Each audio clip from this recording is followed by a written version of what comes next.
I wanted to put my hand up and ask if God's car, as it zoomed along, also left behind clouds of red dust that asphyxiated bird and insect as it travelled. But I did not.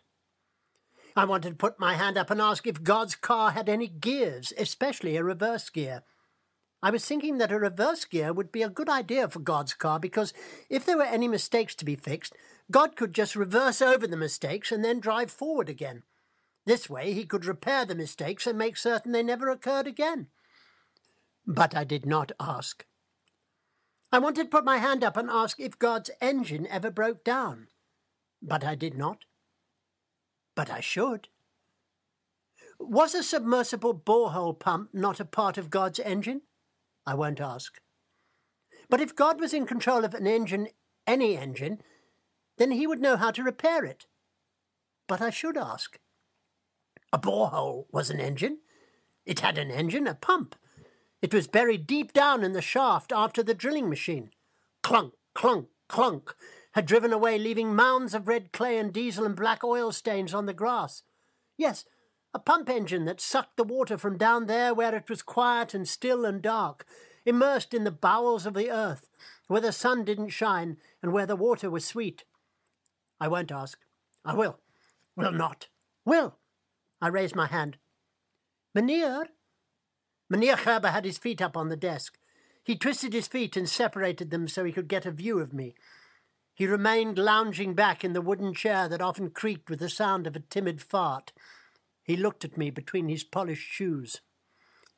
I did not ask a question, boy. No, meneer.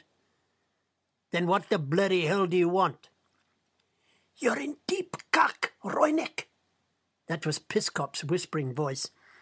He sat at the rear of the class, but his words were like rifle shots in my burning ears.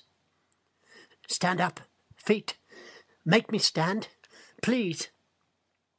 I stood on shaking knees, trying to focus on Meneer Gerber's shoes that partly hid his face. I was deeply flushed. I felt as if I was rolling in a field of stinging nettles. The soles of Meneer Gerber's shoes were worn thin, and there was a patch on the left shoe. I spoke to the patch. Dust, Meneer. There's only dust now because the borehole engine has broken. In the vegetable garden where my mother is growing radishes, beetroot, cabbage and carrots, so we can sell them at the road shop. Breathe. Chest in and out. Mr. Kelly, he says the pump is old and worn, and he showed us the remains of some rusty pieces. Cheeks, so hot, so hot.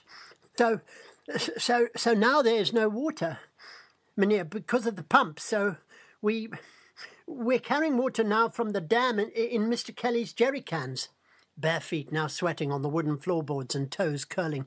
We use a pole, Meneer, so we can carry the water on our shoulders, you see, but the grass on the hill is dry, Meneer, and we're often falling and... Hearing a dry chuckle from Piscop, and Mabuza's helping us with some rope to pull the jerry cans up the hill, and my mother, she's really trying to show the water the way to find the vegetables. No breath anymore, sucking in air. Meneer, but it is not enough water without the borehole engine, so the plants are dying in the dust, so I was thinking that maybe God, because he knows engines, Meneer, can fix the submersible pump. Meneer Gerber abruptly swings his feet off the desk. He sits slowly upright in the wooden chair that makes a farting sound. He does not lose focus on me. I remain standing, sweaty, naked feet glued to wooden floorboards.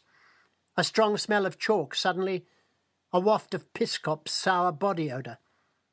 I sense movement from Max, the baker's son, seated behind his desk. It is more of a nervous squirm, like someone waiting for a film to be projected. You are in deep, deep kakrenek, whispers Piscop from out there amongst the blurred faces. Think. Mother on hands and knees in dust, whispering to rivulet of tepid water. Solution? God repairs pump. Result?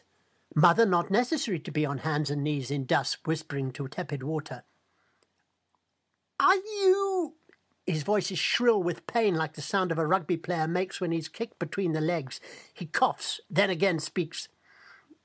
Are you asking me if God is a bloody mechanic, boy?